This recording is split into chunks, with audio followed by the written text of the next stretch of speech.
Eh bien salut à tous, c'est Lisa, j'espère que vous allez bien. Donc on se retrouve aujourd'hui pour un petit suivi d'élevage. Donc avant de commencer, je voulais m'excuser donc pour le manque de vidéos. Donc ça doit bientôt faire 3 semaines que j'ai pas fait de vidéos. Donc avec les cours et les vacances, je n'ai vraiment pas eu le temps. Donc je tenais vraiment à m'excuser. Donc voilà, donc les vidéos vont reprendre, vont reprendre donc avec une cadence d'environ une vidéo par semaine ou deux. Tout dépendra. Donc avant de commencer le suivi d'élevage, je voulais également vous parler de la bourse, donc qui va se dérouler le 4 mai à Bayeul. Donc moi j'y serai, donc pas en tant que, je vais pas exposer, mais en tant que visiteur.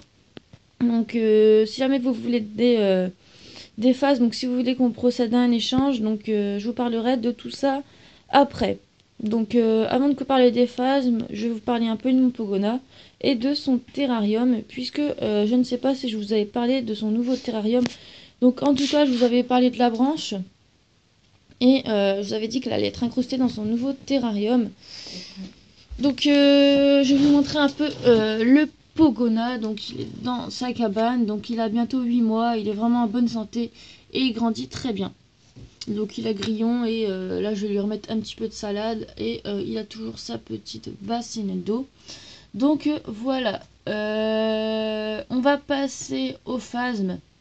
Donc, et on va commencer par les œufs. Donc de toute façon je n'ai pas énorme hein, en incubation. J'ai juste 3 boîtes d'incubation. Donc voilà, donc je vais les mettre comme ça. Donc on va commencer par là. Donc là, comme vous pouvez le voir, c'est un œuf de Carosus morosus. Donc j'en ai 2. Donc mon frère qui en avait plus de 200 m'en a donné 2. Donc il vient juste de me les donner et puis on verra bien ce qui se passe. Hein. 2 Carosus morosus. C'est plutôt pas mal. Hein. De toute façon, il y en a plutôt pas mal qui vont naître chez mon frère. Donc voilà, donc à côté, là on voit un œuf de Sungolian expectata, donc vous pouvez quand même voir la différence de taille, donc je vais juste un petit peu le décaler. Donc voilà, donc vous voyez quand même la différence de taille, donc même s'il y a de la buée dans la boîte, donc je vais pas ouvrir la boîte vu que j'ai juste de mettre de l'eau, mais vous pouvez quand même voir la différence de taille. Donc là, c'est les Acryoptera phallax que j'avais eu à la bourse au mois de février, donc la bourse de Éco d'œuvre, donc c'était déroulé le 16 février, je crois. Donc, si vous suivez Phasme Maniac, vous avez dû entendre parler de son concours. Donc, moi j'avais eu, je sais plus, je devais avoir eu 10 œufs d'Acryoptera phallax. Donc voilà, ils sont toujours en incubation, donc ils sont vaporisés environ toutes les semaines et j'attends avec impatience leur naissance, même si pour l'instant je n'ai pas encore acheté de terrarium adapté puisque comme vous le savez, les Acroptera phallax, il leur faut des terrariums plutôt grands. Donc voilà, donc j'ai encore le temps d'y réfléchir je pense puisque ils doivent être qu'en début d'incubation, même si février, mars, avril, même si ça va bientôt faire 3 mois que je les ai. Donc là c'est mes œufs de Myrodines SP. Donc ça va bientôt faire maintenant 7 à 8 mois qu'ils sont en incubation. Donc je ne sais plus combien, donc j'avais dû les avoir vers mi-novembre, donc attendez, j'ai juste calculé. Novembre, décembre, janvier, février, mars, avril. Donc là on va entamer le 7e mois, donc je commence vraiment à désespérer. Donc j'ai eu aucune naissance. Pourtant je vaporise toutes les semaines. Donc voilà, je comprends pas, je suis vraiment déçue puisque j'aurais vraiment voulu avoir des Myronides SP, pardon. Donc voilà, donc là c'est les Myronides SP, donc je les garde en incubation mais je pense pas qu'ils vont naître. Là les Acryoptera phallax, j'attends avec impatience leur naissance. Et là, 2 œufs de Phasme bâton, donc Carolus morosus, et un œuf de Songaia inexpectata. Donc à noter que ma femelle commence bien à pondre, donc là c'est son premier œuf. Mais puisque je n'ai pas qu'une femelle adulte, hein, j'en ai plusieurs, et notamment plusieurs antisubs, les œufs vont arriver très bientôt. Donc je pense quand même en garder pour moi, mais si jamais vous êtes intéressé pour commencer l'élevage, donc je vous conseille vraiment les Sungaian expectata si vous ne voulez pas forcément commencer par les Carosus morosus. Les Sungaian inexpectata sont très bien pour débuter. Donc là, je vais ranger les œufs. Donc je vais vous parler d'un gros changement. Donc vous voyez, avant c'était une grande boîte comme ça où je mettais les trachyarrheta en Brucnei. Mais malheureusement, donc ça va bientôt faire une semaine maintenant, tous mes trachyarrheta en Brucnei sont morts. Donc il me reste plus que... donc attendez, je vais juste ouvrir la boîte. Donc je vais juste poser... ouais, je vais devoir poser mon téléphone. Donc je vais juste le poser comme ça. Donc désolé.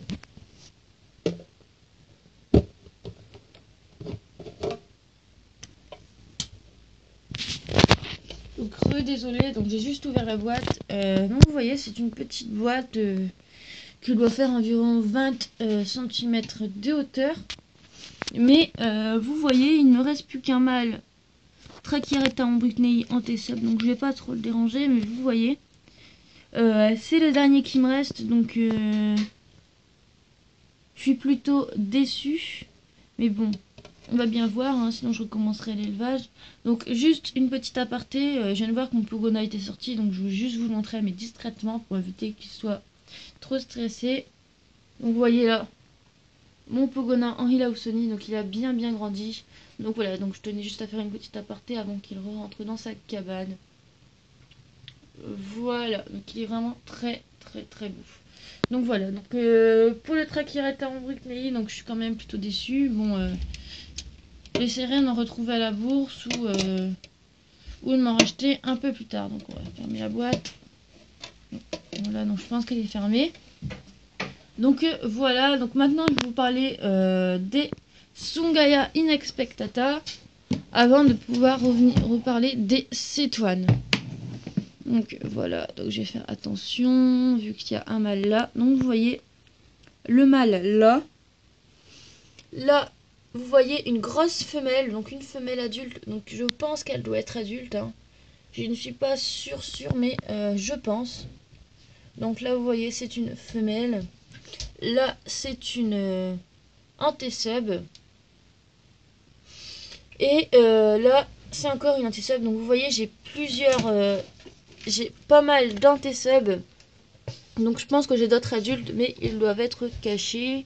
Donc de toute façon, ça arrivera vite. Donc là, vous voyez le mâle. Donc vous voyez quand même la différence de taille avec les mâles. Donc vous voyez là un mâle et là une femelle. Donc voilà, donc lui je pense que ça doit être soit un nantais ou soit un adulte, je ne suis pas sûre, donc on va refermer.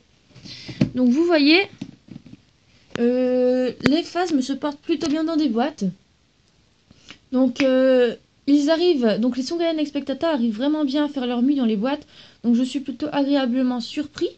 Donc vous voyez là, je viens de refaire les terrariums, je peux mettre quand même pas mal de ronces. Je mets un petit bocal et voilà. Donc vous voyez, si vous n'avez vraiment pas les moyens pour vous acheter un terrarium, vous pouvez vraiment prendre ça. Donc vous voyez, hein, il y a quand même une sacrée hauteur. Ça doit bien faire 40 cm de hauteur, 40-45 cm de hauteur. Et vous voyez, cette boîte-là, j'ai payé 5 €. Donc voilà. Donc si vous débutez, pourquoi pas commencer avec ça. Donc tout en sachant qu'on ne peut pas mettre tous les espèces. Donc par exemple, vous ne pourrez pas mettre, vous ne pourrez pas forcément mettre, par exemple, Dacryoptera phallax dans cette boîte. Donc vous voyez. Donc pour revenir à mes Sungaya inexpectata, ils se portent vraiment très bien. Je n'ai eu aucune perte. Donc si ce n'est une ou deux, mais bon, c'est plutôt normal. Donc voilà, donc là je vais juste vous parler des cétoines, des vers de cétoines.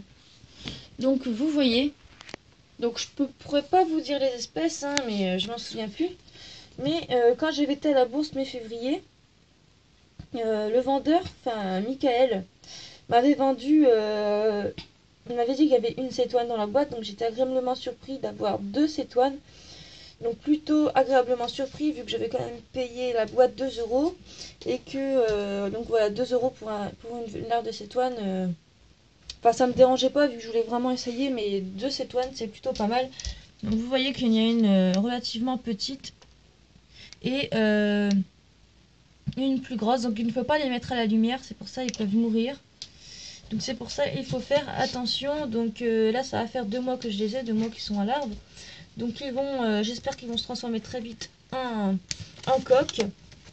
Donc voilà, donc je pense que d'ici 2-3 mois, ils seront...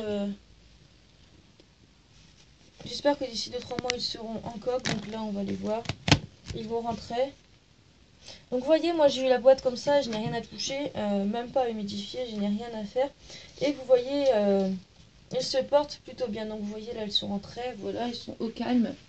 Donc voilà, une dernière petite chose, donc je vais vous montrer mon coconut, donc voilà. En parlant, donc voilà, dernière petite chose.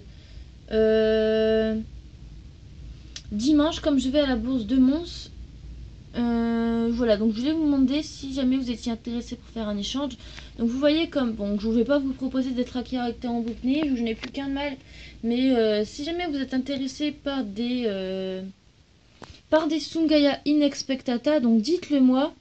Donc je serais vraiment très contente de faire un échange avec vous. Donc je vous répète, la bourse est à Bailleul. Donc si jamais vous habitez dans le Nord-Pas-de-Calais ou bien si vous habitez, si vous n'habitez pas dans la région mais que vous souhaitez tout de même venir, donc ça serait vraiment très sympa. Et si vous êtes intéressé par un échange, je pourrais vous échanger un couple ou deux de Sunghayan Expectata. Donc vu que je n'ai pas énormément de Sunghayan Expectata, je pourrais vous échanger un couple ou deux, donc pas plus, puisque sinon j'ai pas réussi à faire trop de reproduction. Donc voilà. Qu'est-ce que je devais encore dire? Oui, donc c'était pour les échanges. Donc voilà, donc si vous voulez, vous pouvez me contacter dans les commentaires ou bien sur Skype si vous avez mon Skype. Si vous ne l'avez pas, j'essaierai de le mettre dans la description si j'y pense. Donc voilà, donc de toute façon je répondrai à vos commentaires. Donc voilà, donc si jamais vous êtes intéressé par un échange, contactez-moi. Ou si jamais vous voulez m'acheter des Sunghayan Expectata, de toute façon je ne les ferai vraiment pas cher. Mais je serais plus intéressée par un échange. Donc voilà, c'était Lisa. Donc je vous ferai une petite vidéo de la bourse de Mons. Elle sera postée soit lundi ou soit mardi. Donc je prendrai soit une vidéo, soit des photos. Je verrai bien en fonction de la capacité qui reste, la capacité de stockage qui reste dans mon téléphone. Donc voilà, c'était Lisa. J'espère que vous avez apprécié cette vidéo, donc ce suivi d'élevage. À bientôt.